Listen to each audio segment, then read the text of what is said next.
You don't cast Joe Pesci if you don't want to watch somebody rage out over ridiculous things. Today we're talking about my favorite gangster film. Head on over to Rotten Tomatoes and you will find that the audiences gave it a very respectable 97%. Well done, well done. And the critics gave it a 94%, so they dropped the ball a little bit. There is 6% of critics that did not like Goodfellas. Let's go ahead and roast them. Ralph Novak from People magazine says he covered this ground in The Superb Mean Street in 1973. Here, there's nothing to learn, nobody to sympathize with. By this time, everybody's seen Scarface, all the Godfather movies, apparently Mean Streets, which I've never seen, never even heard of, honestly. But, let's cut to the core of this review. This is a Mafia movie. If you're sympathizing with any of these characters, you're the problem. You are the problem with society. If you do sympathize with these characters, or if you don't, if you recognize that these guys are monsters, but you're trying to find a way to get on their side. If you're thinking these thoughts, you probably need to be locked away. Bob Fenster from Arizona Republic says, it slowly turns into the movie that wouldn't stop. You should absolutely understand that one of Scorsese's trademarks is a long runtime. From the get-go, in any Scorsese film, you are either on board or you're not. That's the giveaway with Scorsese. If you're not laughing or gasping in shock by the first 10 minutes, just get off the ride. There's no seat for you on this train. You just get off at the next stop.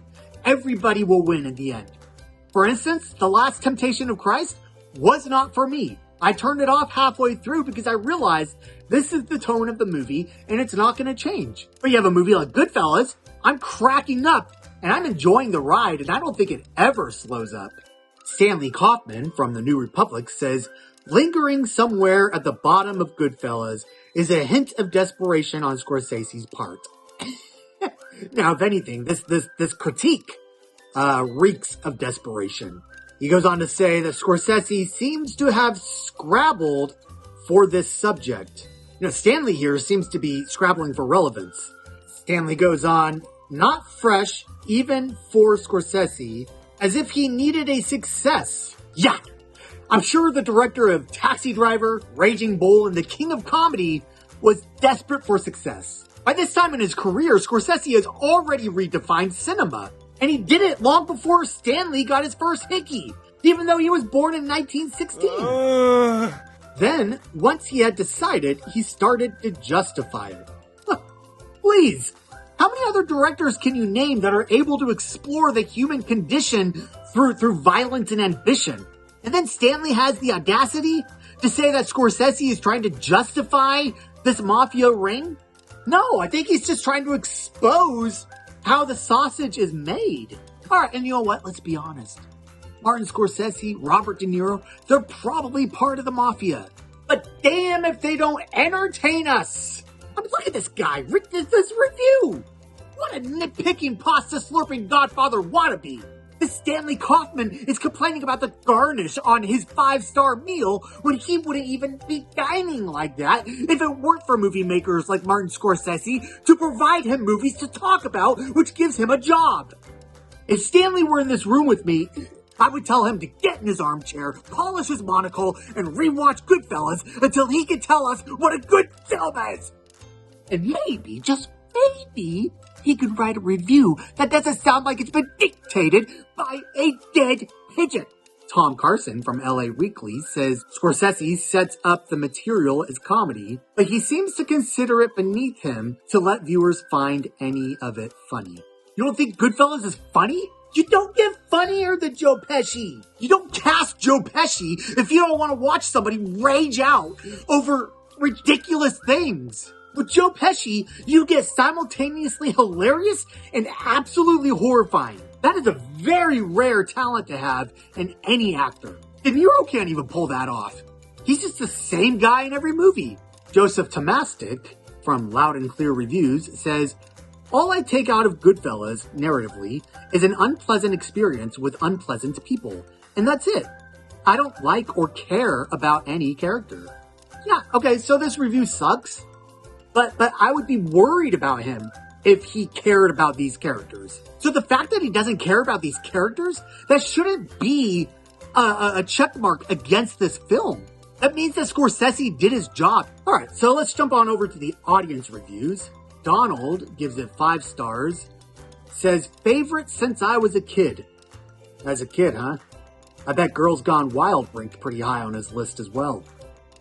Joseph gives Goodfellas 5 stars. Says, classic based on a true story! Exclamation mark. Okay, that's a tagline that I'm sure is on the poster. He's excited. He's excited that this is a true story. That people died. Woohoo! It's like celebrating that United 93 is a true story. Woohoo! Those were real people that died. I don't know. Is it too soon for that? That's bad. Yeah, it is based off a true story. The thing I can say about the book is that the movie is better after reading the book because it basically uses the book as a script. So if you know the movie, you don't need to read the book.